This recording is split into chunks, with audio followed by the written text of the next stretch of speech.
2008 में मेरी शादी हुई तो मैं सोचती थी मुझे भी बच्चा हो जाए, लेकिन बहुत दवा खाना करने के बाद भी मुझे बच्चे कंसीव नहीं होते थे। डॉक्टर ने कहा था एक साइड की ट्यूब ब्लॉक है करके। आईवीएफ भी फेल होते जा रहे थे। बहुत निराशा का जीवन था मेरा। अपोस्टल जी, इस बहन का नाम संगीता है और इनके साथ इनके हस्बैंड है जो पास्टर हैं, महादेव कांबले इनका नाम है। बहुत ही अमेजिंग टेस्टमनी अपोस्टल जी, यानी कि अप्रैल 2008 में इनकी शादी हुई। उसके बाद जब इन्होंने बेबी के बारे में सोचा तो ये बहन कंसीव नहीं कर पा रहे थे और जब हॉस्पिटल में गए डॉक्टर के पास तो डॉक्टर ने जब अल्ट्रासाउंड करी तो चेक करने के बाद उन्होंने बताया कि इनकी फैलोपियन ट्यूब्स ब्लॉक हो चुकी हैं। ये और स्टार्टिंग हुआ 2008 में जब आपकी शादी हुई। अब ईयर बाय ईयर बताएं कैसे आप उन चीज़ों से निकले, पहले क्या सोचते थे, फिर क्या हुआ?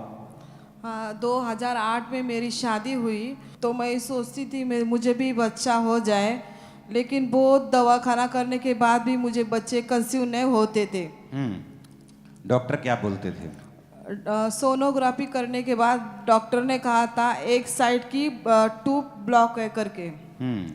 जिंदगी क्या चल रहा था, लाइफ में क्या हो रहा था, जिंदगी कैसी हो गई थी जब लगातार हर साल बेबी नहीं हो रहा था, वो खुल के बताओ। मतलब कई फंक्शन में जाते थे तो मेरी निंदा करते थे और हमारे आजू बाजू में जो भी लोग रहते थे, मैं एक साइड से जाती थी तो वो अलग से रूल बदल देते थे।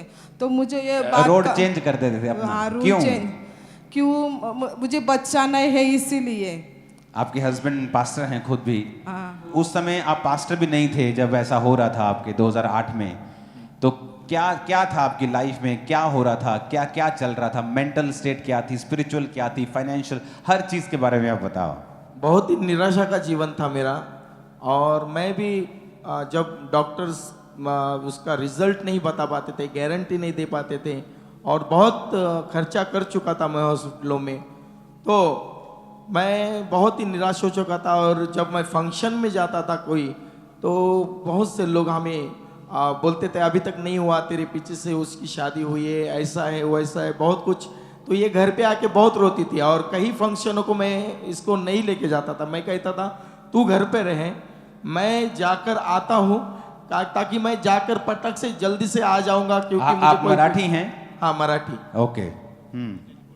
मैं जाकर आ जाऊंगा और मैं चुपके से पटक से जिन लोगों की प्रोग्राम है, फंक्शन है, उनसे मिलकर मैं आ जाऊंगा। नहीं तो तेरी निंदा कोई करेगा, तुझे कुछ से पूछेगा तो तुझे बहुत दुख होगा, तू रोएगी। इसलिए मैं जाकर आता था और मैं इससे नहीं जा पाता था। चलो, आप डॉक्टर के पास गए, डॉक्टर ने स्कैनिंग की तो उसने कहा ये ब्लॉक है, वहाँ दिक्कत है, तो उसने दवाई दी होगी आपको। हाँ, तो कुछ नहीं हो रहा था। कुछ तो कितने साल आपने दवा खाया है?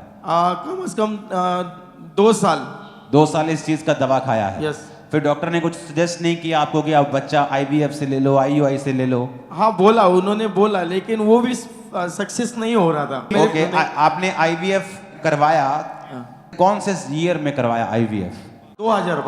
2012 में आईवीएफ करवाया, लेकिन आईवीएफ टेस्ट ट्यूब बेबी करवाया, उसने कहा यही हल है, लेकिन वो भी फेल हो गया और आईवीएफ भी फेल होते जा रहे थे। और उसके बाद फिर आपने 1 साल दवाई खाई? यस। और 3-4 डॉक्टर आपने चेंज किए? यस।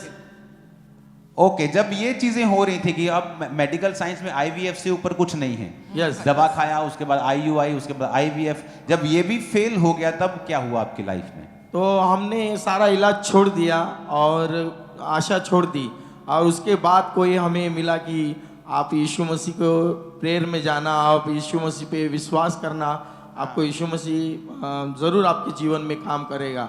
और मैं प्रेयर में जाने लगा और प्रेयर में जाते जाते जाते ऐसे मुझे 2 साल 3-4 साल बीत गए प्रभु में। और फिर मैंने बपतिस्मा लिया और कुछ साल बाद मेरे आत्मिक स्पिरिचुअल जैसे हम मुझे जिसके द्वारा परमेश्वर ने खड़ा किया, तो उनको मैं सेवा करने लगा। सेवा करते करते जहाँ मैं परमेश्वर उनके साथ चर्च चलाता था, वहाँ पर 3-4 ऐसी लेडीज आई हैं कि उनको भी बच्चा नहीं था। एक तो डॉक्टर ने कहा था तुम तो माँ बनी नहीं सकती, ऐसे भी। तो हम प्रेयर करते थे, उनको बच्चा होता था। जीसस, उनको होता था। हाँ। तो फिर मेरे मन में आता था कि तुझे क्यों नहीं। फिर भी मैंने बोला नहीं परमेश्वर, तू जब देगा तो ऐसा देगा कि लोग देखकर कहेंगे कि ये साधारण बच्चा नहीं है। आमीन। ऐसा और आज ऐसा होता भी है कि लोग रुकते हैं और देखते हैं तो ओके, उसके बाद फिर क्या हुआ?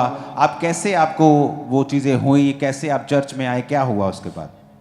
फिर मैं यहाँ पर ऑनलाइन सब टीवी पर एक प्रेयर देखता था, सब टीवी पे जो सुबह लगता था आधा ओके। घंटा, तब यहाँ से मैं देखने लग गया। कुछ दिनों बाद, कुछ महीने ऐसे देखते देखते देखते एक बार इसके ड्रीम में आप आए। मैं आपके ड्रीम में आया। हाँ, ओके। और इसने कहा कि मेरे ड्रीम में आए हैं पास्टर जी और उन्होंने मुझे ले हैंड किया ऐसा। तो मैं बोला ठीक है हम जाएंगे। जाने के बाद कई साल बाद फिर मुझे पता चला कि यहाँ पर बहुत बड़े बड़े परमेश्वर ने अद्भुत रीति से काम करता है। फिर ऐसे ज्वाइंट रहते रहते मैं वहाँ से फिर यहाँ आने जाने लग गया। और फिर एक दिन मुझे 2 बार ड्रीम आया कि आप मेरे स्वप्न में आए हैं। और स्वप्न में आने के बाद एक बार मैं स्कूल पीठ पर मैं प्रचार कर रहा हूँ, आप बैठे, ऐसा मुझे आया। 2 बार आया। मैंने कहा परमेश्वर अगर तेरी तरफ से ये स्वप्न है तो मुझे 2 बार आने दे। 2 बार जब स्वप्न आया तो मैं आपका वेलकम कर रहा हूँ कोई शहर में। ओ, तारीफ करो खुदावंद। देखो स्पिरिचुअल कनेक्शंस, देखो कि आप किसी के द्वारा बचे हैं और परमेश्वर उसके बाद मैं आपके सपने में आता हूं, ले हैंड करता हूं, और उसके बाद आपके सपने में फिर आता हूं और आप कहते परमेश्वर अगर ये कनेक्शन तेरी ओर से तो मुझे सेकंड बार फिर सपना आए, तो आपको सेकंड बार फिर स्वप्न आया। उसके बाद 2023 में आप मेंटरशिप मीटिंग में आए शायद। यस, मेंटरशिप मीटिंग में आए। और मेंटरशिप मीटिंग में मुझे नहीं पता था मुझे मेंटरशिप लेना है, पर मैं बोला मैं वहां पर जाकर मैं देखूंगा। और यहाँ पर आया तो मैंने किसी को कुछ नहीं बोला, लेकिन एक भाई मुझे मिले और बोले भाई आप मेंटरशिप में ज्वाइन हो जाओ। तब मुझे कुछ समझ में आया कि यहाँ शायद मुझे मेंटरशिप लेनी है। और मैंने मेंटरशिप ली और उसके 6-7 महीने बाद मेरी सेवकाई बढ़ने लग गई मुझे, और 3 ब्रांच अलग से मिले और ग्रोथ होना शुरू हो गया। और 1 महीने बाद मेरी वाइफ का रिजल्ट आया कि वो प्रेग्नेंट है। और जीसस, जब प्रार्थना हो रही थी बेबीज के लिए और आपने उस प्रेयर को रिसीव किया, जिनके बेबीज नहीं, मैं घोषणा करता हूं, आप जानते हैं यीशु मसीह का लहू जो कोड़ों से निकला वो आपकी बीमारी का इलाज है। यीशु मसीह नासरी के नाम में मैं हुक्म देता हूं आपके गर्भ को, ऐ बांझपन, आज से तेरे और इस बहन के बीच में यीशु का लहू खड़ा है। मैं तुझे डांटता हूं, out in the name of Jesus, out, out, बांझपन, आउट, आउट, आउट, आउट, इस बॉडी को छोड़ और निकल जा। और नेक्स्ट मंथ आपकी वाइफ प्रेग्नेंट थे और आप फर्स्ट टाइम आपने प्रेगनेंसी को देखा। यस, 16 सालों में apostle ji first time pregnancy test positive देखा उन्होंने। 16 साल 16 साल 16 साल बाद after so many medicine, IVF fail होना, स्ट्रगल, वो आ गई आपकी गवाही। हालेलुया, हालेलुया,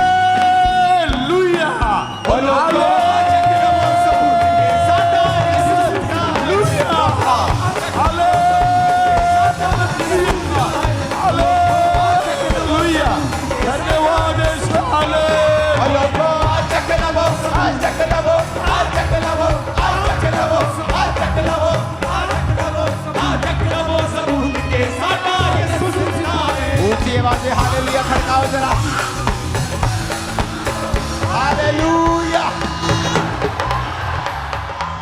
आप इमेजिन कर सकते हो, परमेश्वर कोई जादू टोने करने वाला खुदा नहीं है कि आप सडनली एक दिन में देखो, अगर इस भाई को कोई प्रॉब्लम नहीं होती, ये कभी नहीं आता।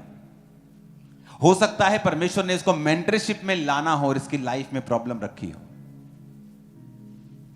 कि परमेश्वर का मर्जी है इसे यूज करना, लेकिन प्रभु को पता है कि इसे इस्तेमाल नहीं किया जा सकता जब तक मैं एक सर्टेन लेवल ऑफ अनॉइंटिंग इसे नहीं देता हूं। सर्टेन लेवल ऑफ अनॉइंटिंग के लिए आपको उन्हीं व्यक्तियों के पास ही जाना पड़ेगा जिनके पास ये मसा है। उसने कनेक्शन ठहराए हैं, और जब आप पहुंच गए राइट प्लेस के ऊपर और परमेश्वर आपको निशानी देता है, जा जा, गो, दैट्स इट। और क्या हुआ? ड्रीम में आने के बाद चर्च में आए, मेंटरशिप मीटिंग 2023 में रिसीव किया। जब परमेश्वर ने देख लिया कि सब ग्राउंड सेटल्ड है, 24 में प्रेगनेंसी, 2008 में शादी, बच्चा जवान हो जाता है 8 वालों का, जिनकी 8 में शादी हुई। और इमेजिन करो अभी आप 24 चल रहा हो और स्टिल आपके पास बेबी ना हो, और आपकी शादी को ऑलमोस्ट 2 डिकेड्स, 2 दशक होने को आए। अगर पुराना जमाना होता तो बेटी होती तो शादी करने के योग्य उम्र हो जाती है 1-2 साल में। और परमेश्वर कैसे देखो कनेक्शंस बनाता है, कैसे वो आपकी अगुवाई कर, धीरे धीरे आप प्रभु में आते हैं, फिर प्रभु आपको कनेक्ट करता है अनॉइंटिंग के साथ। धीरे धीरे आपको ANM के बारे में मालूम होता है, आप आना शुरू करते हैं, फिर आप ज्वाइन करते हैं, आप सेवा में बढ़ने लगते हैं, फिर आपको मालूम होता है कि आप प्रेग्नेंट भी हैं, आपकी वाइफ प्रेग्नेंट है, आपको बेबी हो चुका है।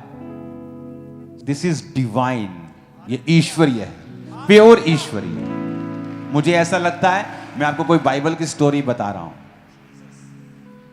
जैसे बाइबल में होता था ना लाजरस के समय में।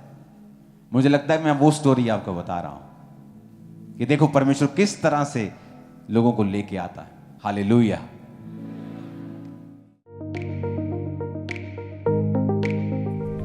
आप हमारे YouTube चैनल को अभी सब्सक्राइब करें और बेल आइकन को दबाना ना भूलें, ताकि हर एक नई अपडेट और अनाउंसमेंट सबसे पहले आप तक पहुंच सके।